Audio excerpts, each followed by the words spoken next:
Hey, it is Nintenjoel once again, and it is time for not a pickup episode. I actually got tagged by the Game Hunters, which is the brother-sister duo of COE and Leaf, and they tagged me in a video that they titled, let's look over here, the top 10 most memorable and meaningful video games for them. And for me now, because now I'm going to do a video involving that, and I've got a bunch of games here that we're going to talk about, some real good ones and some really good memories, and let's just see how this goes, because this was hard.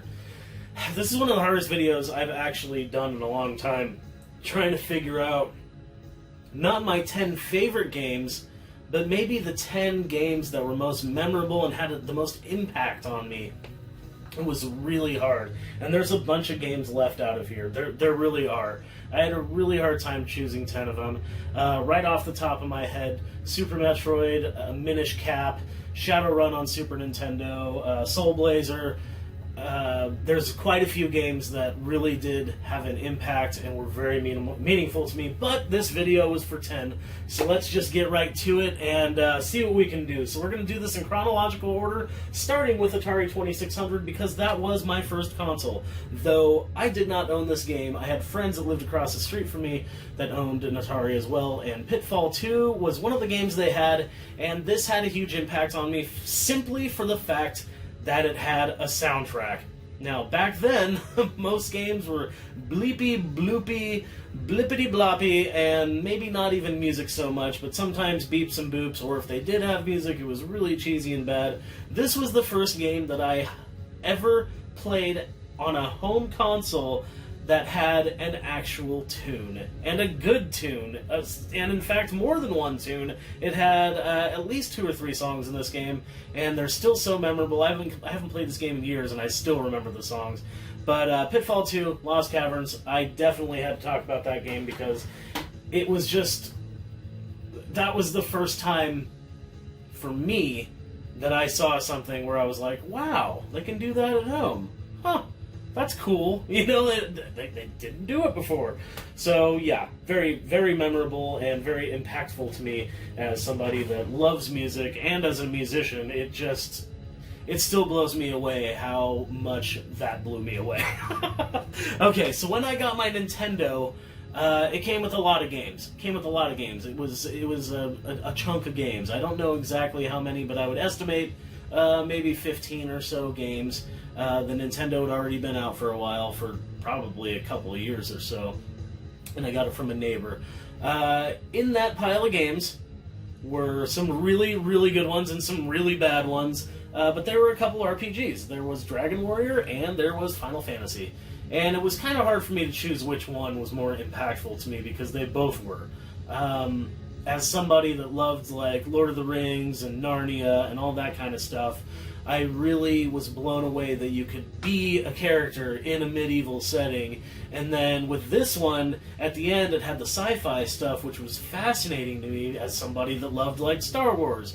And so Final Fantasy won out over Dragon Warrior simply because there was more to it. Dragon Warrior 1 is a very simple, short game, one character. This had characters you could create, multiple places to go. Like I said, there was technologically advanced stuff later on in the game, but most of it was medieval. It had a really cool story, lots of ins and outs. You got to be in a canoe, you got to eventually fly.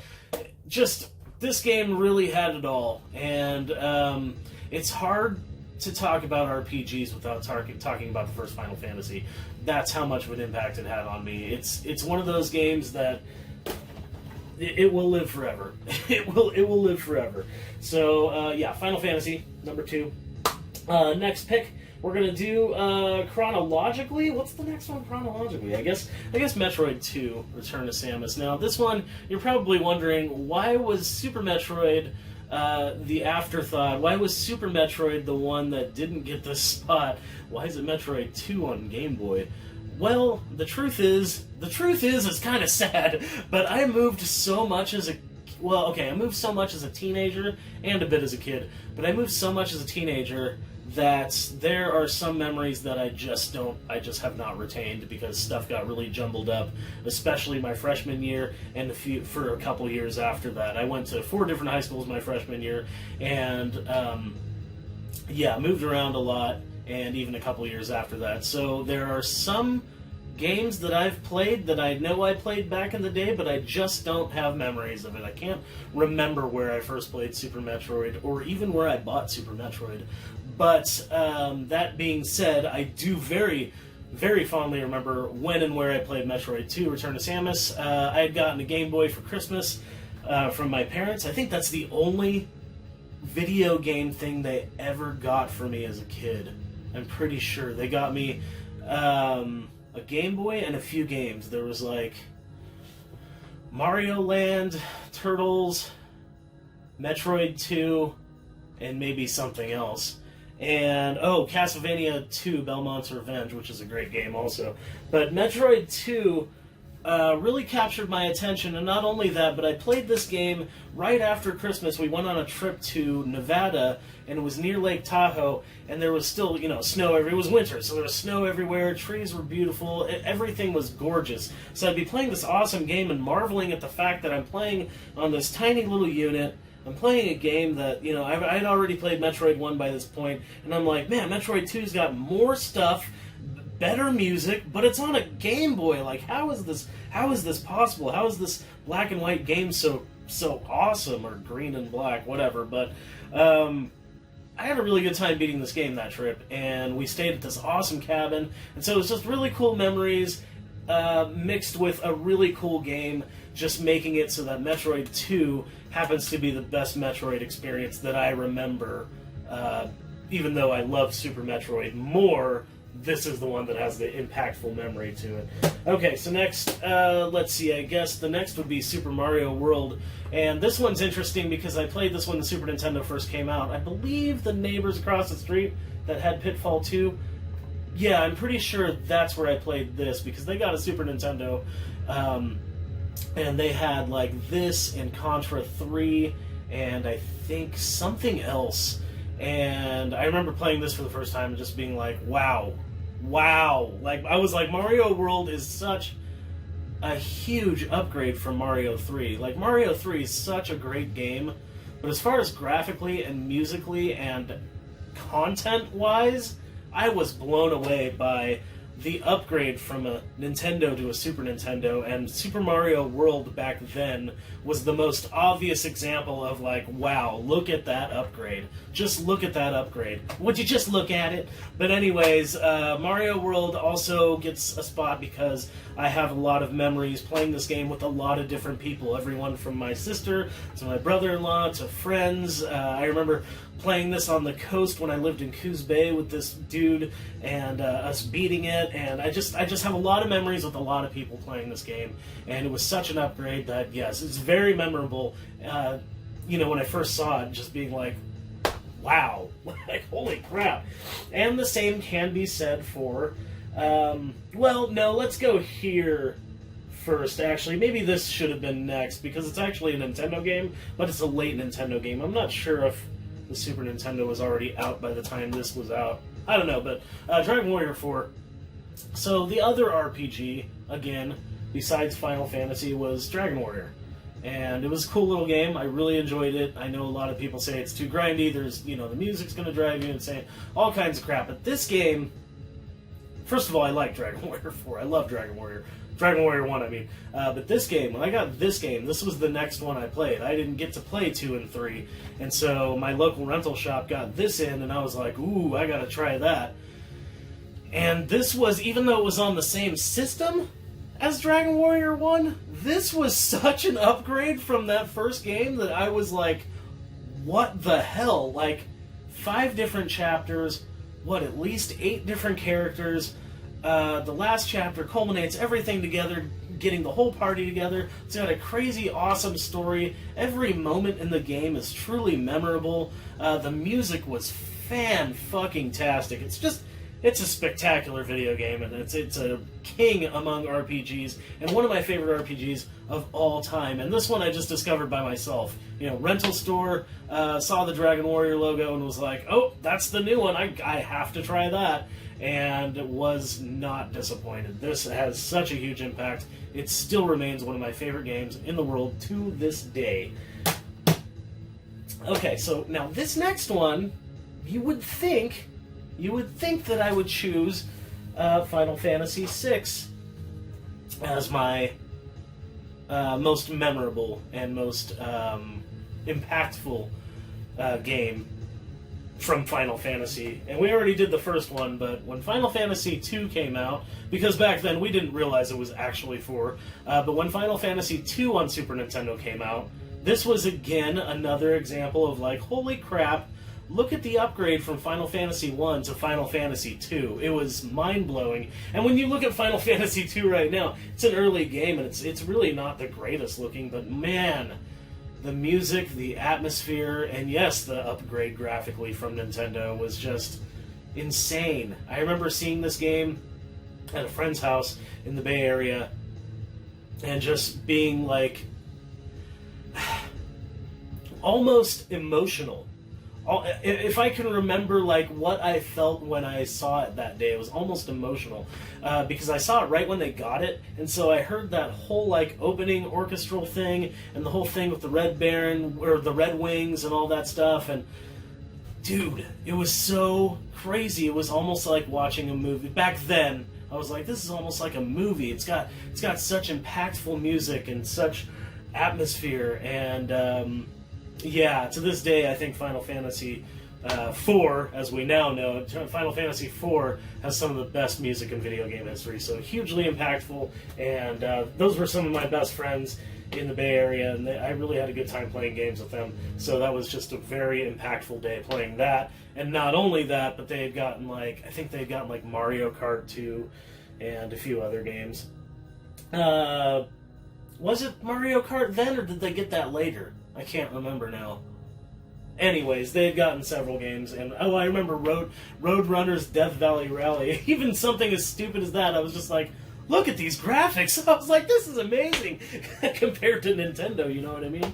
Okay, so we're going chronological order for me, so one of these is going to be real out of order, because it's not chronological when the games were released, but when I played them. So most of these are in chronological order, but the one after this is going to seem very strange, but Castlevania Symphony of the Night is the next one.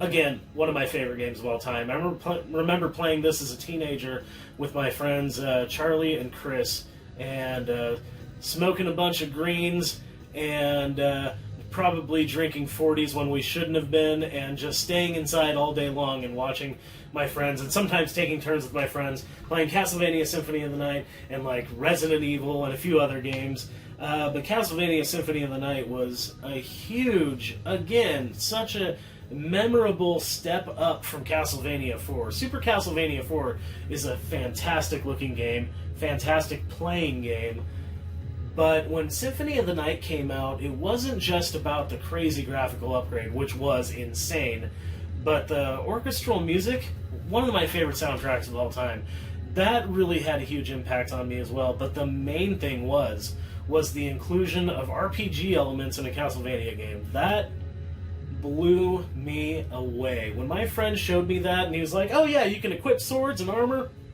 level up by getting experience points from enemies, I was like, what? You can do what?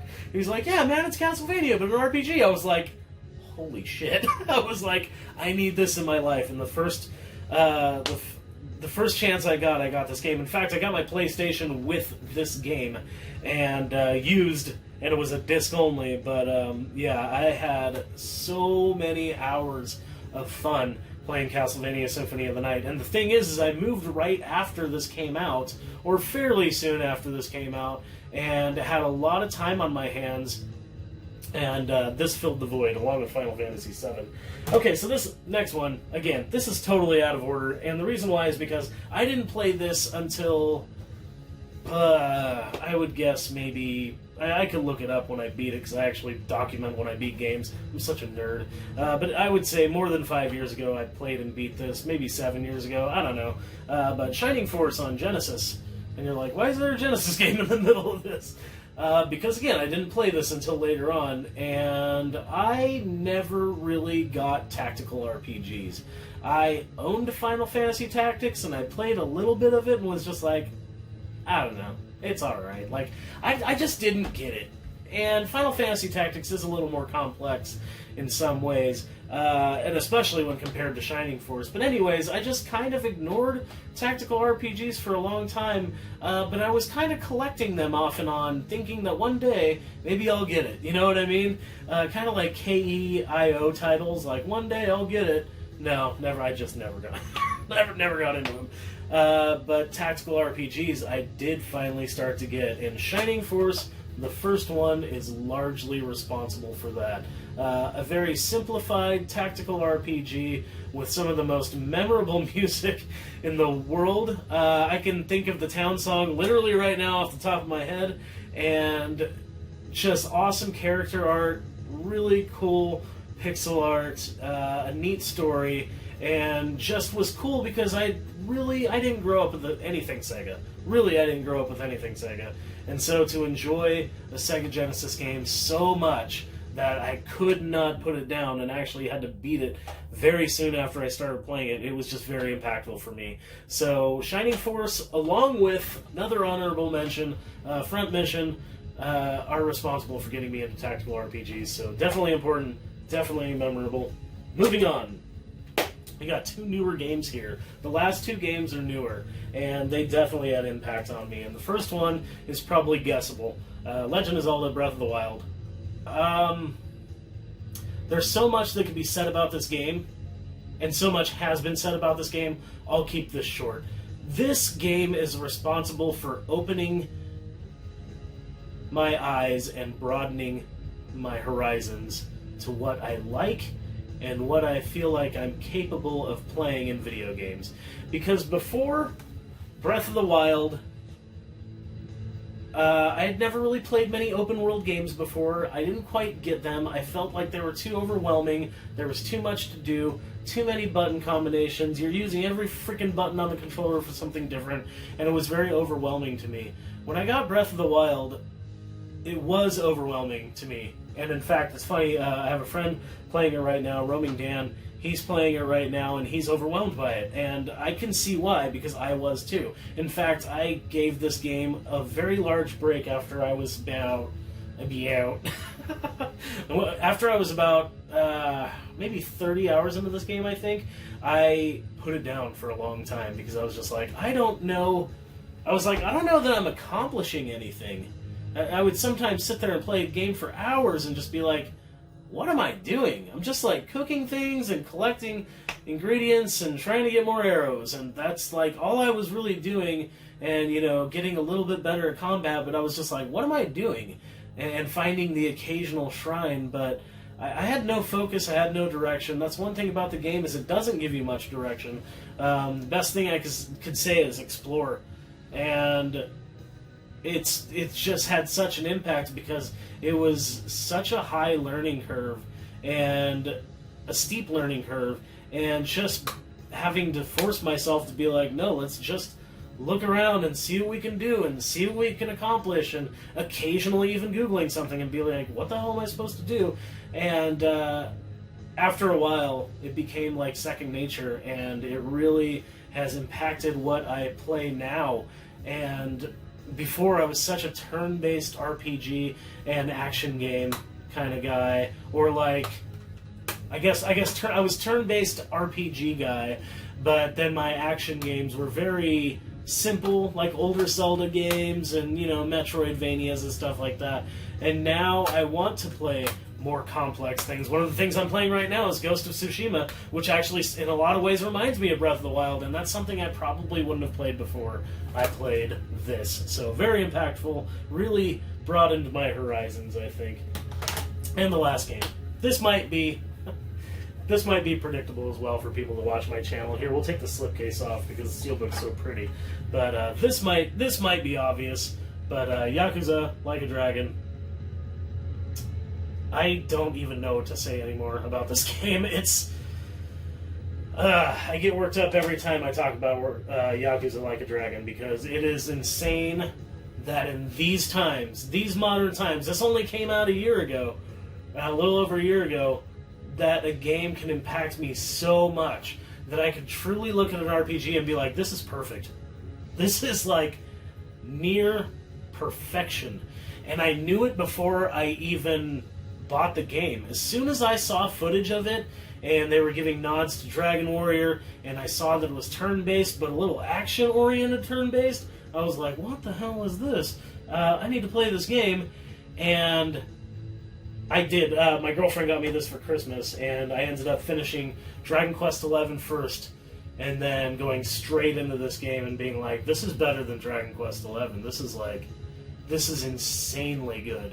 All the side quests, I couldn't stop playing. In fact, I haven't stopped playing. I still put it in once in a while and just like to enjoy myself and roam around through the world and immerse myself in straight up a game that makes me feel like I'm inside the game. You can play games inside the game. The Dragon Kart Racing, you can play Sega games in the arcade, and they're actual full Sega games. Playing like Space Harrier and stuff in there was really cool. There's, the real estate management mini game, the thing where you have to try to collect cans and bottles. Just an unbelievable amount of fun, and something that just came out of nowhere. I remember hearing about Yakuza, seeing the gameplay, and being like, yes, that's for me. And then all of a sudden it was out and I had it, and I was just like, this is one of the greatest things I've ever played. Like, for real. I think about this game all the time. Just all the time. Like, maybe I should play some Yakuza Like a Dragon. So I can't recommend that game enough. It's one of the greatest things since sliced bread, and I cannot wait for another Yakuza game. But that's it. There you go. I've rambled on long enough. This video feels like it's going on forever. But thank you very much, COE and Leaf, for tagging me. Go check out the Game Hunters. Again, I'll try to put their link in the description below. I will try to remember to do that. But yeah, those are my 10 games that really had an impact on me. And so I suppose I should tag a couple other people in this, I guess? I didn't even really think about that, but let's go ahead and tag Sega Blocks. We'll tag Levid the Retro Gamer, and we will tag Elite Tim 777. Well, no, it's actually going to be Shogun Death now, right? Either way, I'm going to tag those three. Same dude. I have to keep up with his channel names because he just rebranded. He's no longer Mega Retro Brothers. It's back to Shogun Death. So we're going to do Shogun Death, Levid the Retro Gamer, and Sega Blocks. What are the most impactful and meaningful games to you? Top 10, I suppose. So that's all I have for you guys. If you enjoyed the content, it'd be super cool if you left a comment, left a thumbs up, maybe subscribe. That would be awesome. And if you feel like it, make your own video of this same subject, even if I didn't tag you, and let me know. I'll be sure to watch it and share it around with my friends. But that's all I have for you. Some really, really amazing games and a very, very hard list to put together. So thank you again, the Game Hunters. I appreciate it. Thank you very much for watching. You guys rule. Much love, and keep rocking the retro games.